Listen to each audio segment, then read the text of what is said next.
un magnicidio en el día de hoy, nada más y nada menos que el asesinato del presidente de Haití. Para hablar de este tema, tenemos en línea desde la ciudad de Rosario al analista en temas internacionales, Emilio Ordóñez. ¿Cómo le va, Emilio? Buen miércoles para usted. Buen miércoles para ustedes también. ¿Cómo anda, Andrés? ¿Todo bien allá por Santa Fe? Bien, tranquilo, acá bastante humedad, bueno, y festejando un poco lo que pasó anoche con la selección, con el Dibu Martínez y demás, ya dan ganas de destapar alguna cerveza, Emilio. Hubo algunos bocinazos acá en Rosario, Sí, algunos aisladísimos, pero la gente, digamos que tiene ganas de salir a festejar y tiene ganas de que haya un arquero sí. con el cual valga la pena, a partir del cual valga la pena festejar. De hecho, algunos amigos ya lo ponen como nuevo Goicochea, lo cual me parece poco apresurado, pero se ve que andamos necesitados de arqueros y de ídolos, porque bueno, fueron 3 penales, no es poca cosa, no es poca cosa, no es No, poca cosa. seguro, no, seguro. Ojalá se nos dé contra Brasil el sábado. Emilio, a lo nuestro, en la introducción decía, bueno, asesinaron al presidente de Haití. ¿Qué fue lo que sucedió? Vamos a los hechos primero. Bueno, a la 1 de la madrugada hora de Haití habría entrado una banda fuertemente armada que entró a la residencia del presidente Jovenel Moïse en el barrio de Pelerán, en el Puerto Príncipe, y asesinó justamente a Moïse e hirió gravemente a la primera dama Martín Moïse. En este punto asume provisionalmente el cargo, constitucionalmente hablando, el primer ministro interino, Claude Joseph, quien, digámoslo así, estaba a punto de salir de ese cargo, había durado solamente alrededor de 3 meses en el puesto, Ujú. y en este momento lo que se está evitando es justamente un vacío de poder. La Constitución avanza sobre esto, plantea que es el Consejo de Ministros a cargo del primer ministro quien está encargado hoy por hoy de la situación en Haití. El comunicado inmediatamente generado luego del asesinato de Moïse es que el ejército y la policía están encargando de todo lo que tiene que ver con la seguridad estatal Ujú. y la continuidad del Estado. Y se hablaba de una banda que hablaba inglés y algunos de sus integrantes hablaban en inglés y en español. Y algunos trascendidos hablaban, todo esto de forma extraoficial, hablaba de la presencia de mercenarios que habrían entrado a la residencia de Moïse para matarlo. Todo esto en un contexto social muy complicado, primero por la pandemia, que es el factor común a todos los análisis, pero también por una situación social con el recrudecimiento de la violencia a cargo de pandillas, sobre todo en la zona de la capital, Puerto Príncipe, pero también extendida al resto del país. Al menos 3 regiones estarían prácticamente aisladas del poder central merced al accionar criminal de las pandillas. Y claramente la pandemia, el reciente huracán que afectó a Haití y las consecuencias del terremoto del 2010 conforman un combo político, social, explosivo que se ha llevado puesto a varios primeros ministros. De hecho, durante el periodo de Moïse hubo alrededor de 6 primeros ministros en 5 años y alrededor de 30 primeros ministros en los últimos 15 años, por lo cual la inestabilidad política y social, sumado a la pandemia, proponen un caldo de cultivo que hoy por hoy el mojón principal del parteaguas es justamente lo que ocurrió hoy con el asesinato del presidente. Claro, en cuanto a las teorías, Emilio, vos un poco mencionabas esto de los mercenarios y demás, pero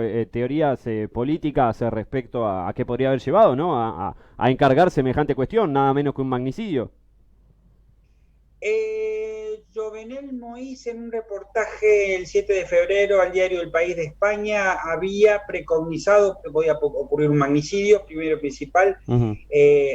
Había en ese momento, en febrero, una detención de al menos 30 personas que, según el relato del presidente ahora fallecido, conformaban parte de un operativo formado o encabezado más bien por las oligarquías empresarias, según las palabras del propio Moïse, para establecer un golpe de Estado y para asesinarlo.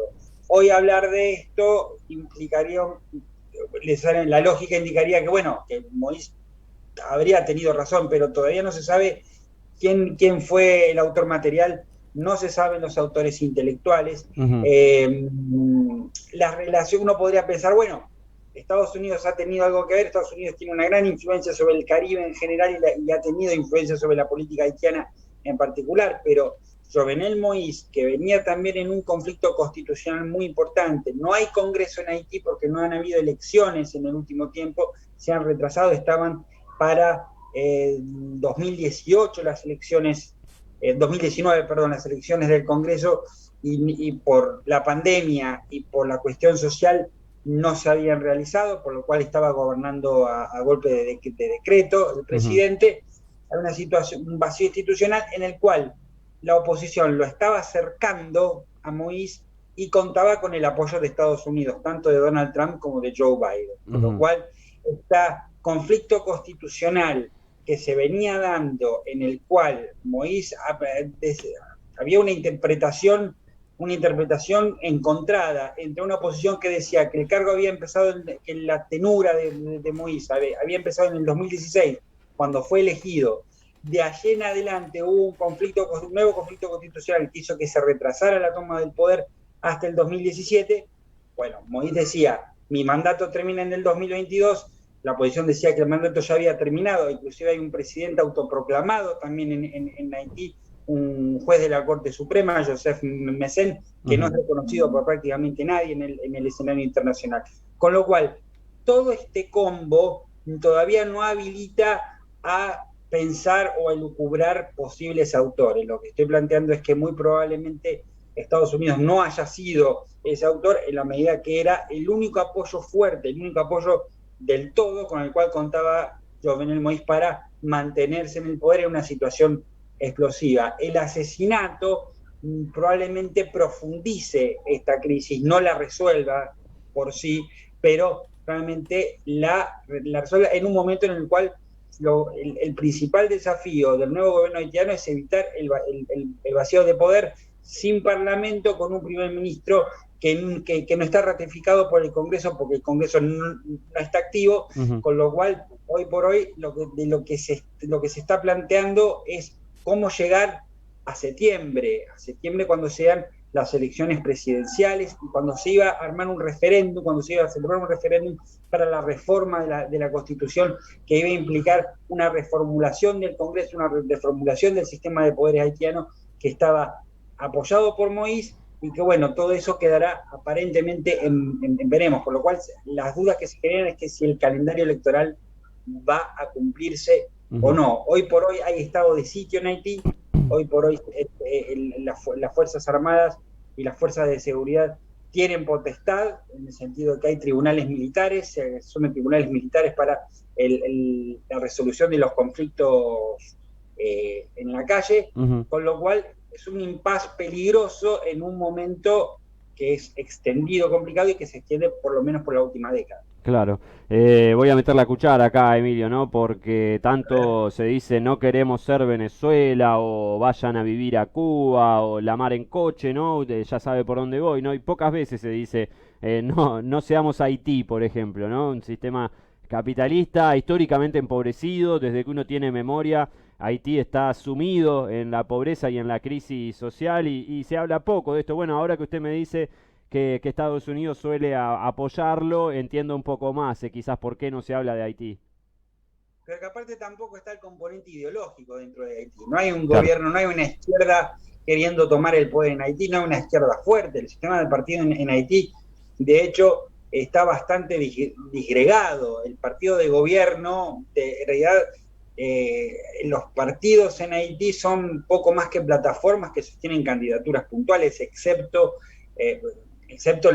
lo que era el partido del expresidente Jean-Bertrand Aristide, que es el Famille Balá. El partido de Moïse, que en rigor fue fundado por su antecesor, Michel Martelly, que se perfilaba como un candidato para septiembre, inclusive apoyado por el propio Moïse, el partido Tête Calée, que significa cabeza rapada en creol, justamente por tanto por Martelly como por Moïse, que ambos comparten este trazo, pero más allá de eso, son plataformas que sostienen candidaturas más que partidos que sostienen un contenido ideológico y, valga la redundancia, programático. En este sentido, no hay izquierdas, no hay nada que se le pueda achacar ideológicamente a Haití como para que sea usado discursivamente, en el sentido en que lo hace Cuba y Venezuela. Y la influencia de Estados Unidos está tan marcada en el hecho concreto de que Estados Unidos apoyó la dictadura de los Duvalier en el siglo pasado, la de Papa Doc y la de Baby Doc Duvalier, apoyó la presidencia de Jean-Bertrand Aristide y también lo sacó a Jean-Bertrand Aristide en una intervención armada. El punto común en todo esto es la intervención de Estados Unidos, en primer lugar, y en segundo lugar, algo que se mantiene, es las mismas condiciones sociales y el mismo ambiente, la influencia de los grupos criminales en lo social, en lo que respecta a Haití. Algunos autores inclusive hablaban de una pax mafiosa en Haití, algún artículo que se jugaba mucho por eso hace ya, hablo de un artículo del año 2003, 2004, así que imagínate hasta qué punto las condiciones de las cuales estamos hablando no son circunstanciales, sino son estructurales, una pobreza estructural del 60% hoy por hoy en Haití, que se ha mantenido a lo largo del tiempo y que condiciona políticamente a cualquier mandatario. Emilio, le agradecemos como siempre. Lo felicito también porque no muchos hoy han podido salir a hablar de Haití con la claridad que usted lo ha hecho. Así que lo felicito y le agradezco, Emilio. No, por favor, agradezco el elogio y le agradezco a usted el llamado. Y bueno, siempre a disposición, Batistela, como siempre. Nos debemos cosas, usted y yo. Sí. Ya veremos cuándo la audiencia sabrá que nosotros tenemos un sistema de apuestas. Sí. Y todo legal, todo legal. Todo legal, no hay nada por el cual denunciar. He ganado y bueno, no quiero dar a conocer mi victoria porque no tiene que ver, yo no hice nada, solamente dije que iba a ganar alguien. Sí. Bueno, espero recientemente que la situación se mejore para podamos cumplimentar la apuesta y perfeccionar el contrato tácito que hemos Por supuesto, ojalá sea pronto, Emilio. Un abrazo. Chau, chau. Abrazo grande, hasta luego. Chau, chau. Emilio Ordóñez, analista en temas internacionales.